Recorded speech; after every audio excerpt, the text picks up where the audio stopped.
Hey guys, Allie Hamilton here. I'm Katie McKinney's licensed assistant for those that don't already know me. And today we're going to be talking a little bit about gardening, and I'm going to be showing you my raised beds right behind me and what I've got growing this summer. Before we start, big shout out to my husband for helping me build these. And also shout out to Katie's husband Josh for supplying all the dirt for those beds. It's good to have friends that'll help you with your projects like this. So shout out to them, and I am excited to show you what I've got going on. Come check it out. So as you can see here, I have my two raised beds.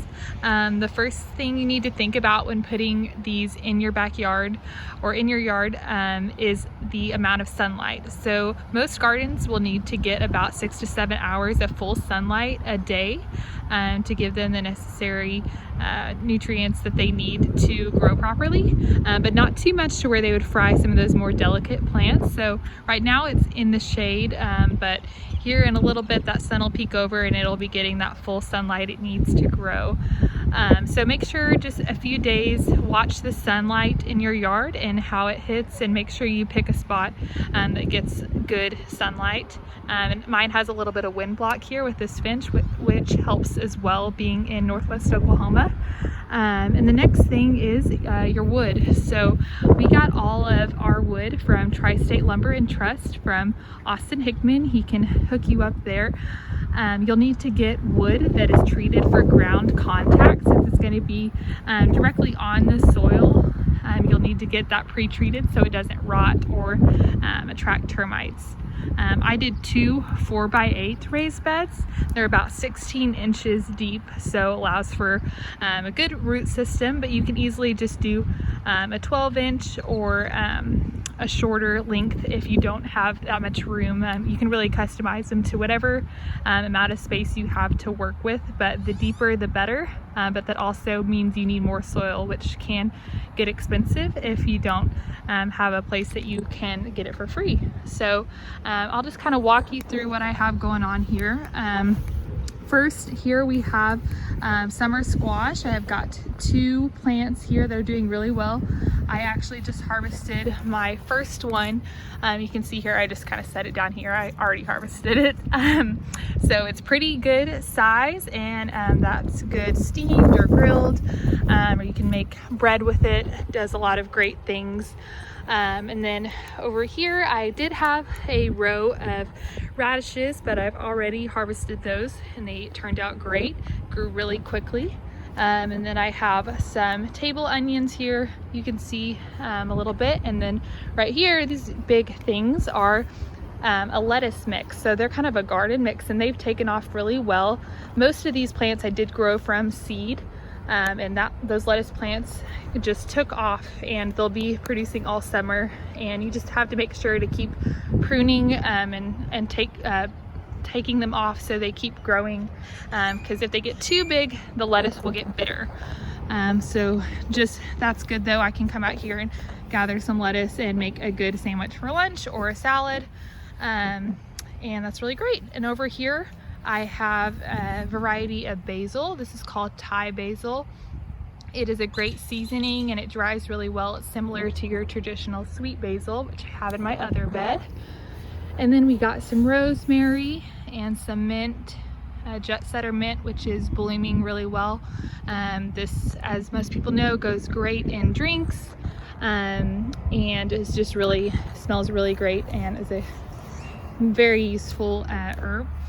And then here we have two varieties of tomatoes. I have my cherry tomatoes here, which is starting to bloom, and so those should be starting to develop here pretty quickly. Tomatoes do really well here in Oklahoma because they love the heat. You just have to make sure that they have cages. This one grows in a bush shape, so it doesn't need as much support, but your traditional tomatoes will need a cage. So when those fruits start to produce, it's not too heavy and it doesn't break off before it's ready. Then we got our second bed. Over here we have your traditional big red tomatoes, and those are coming along really nicely. And then I have 2 bell pepper plants here, one yellow and one red, and some sweet basil. So this is what you typically would see used on pizza, and just your more common variety. And then this is kind of an interesting story. I thought I planted lavender here, but this is not lavender. So I guess I got a weird seed in the mix, and I looked it up on my app, my plant identification app, and it is definitely just a variety of like a wild sunflower. So I'm just kind of letting it go, and we'll see what happens there. Kind of funny. And then over here I have a row of okra, and I grew all those from seed, and you can kind of see they're starting to develop and grow a little taller. It will be later in the season before those start coming off into summer or early fall. And then over here I have some chamomile. I just kind of wanted to try it out and see how it did, and you can kind of see that one there starting to flower, and I love chamomile tea, so hopefully I can use that. And then we have, forgot about these, my strawberry plants over here, which are kind of doing okay.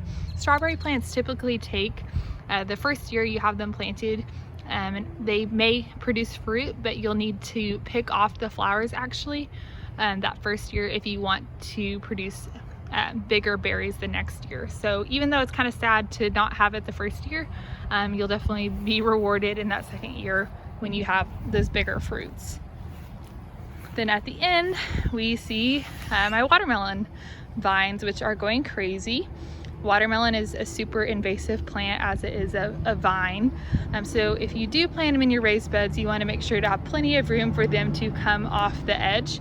So I recommend planting them at the far edge, and I come out here about every day and move the vines and kind of direct them to go off the edge instead of going into the rest of my bed, which they would do. So hopefully we have lots of watermelons this year, and you can see they're already flowering. You can see those little yellow flowers, and it is coming off really nicely. Everyone loves watermelon, so really excited to have some of those. And that is it. I wish I had some cool outro like they do on HGTV, but I don't. So I'm just gonna finish my coffee and get back to my actual job.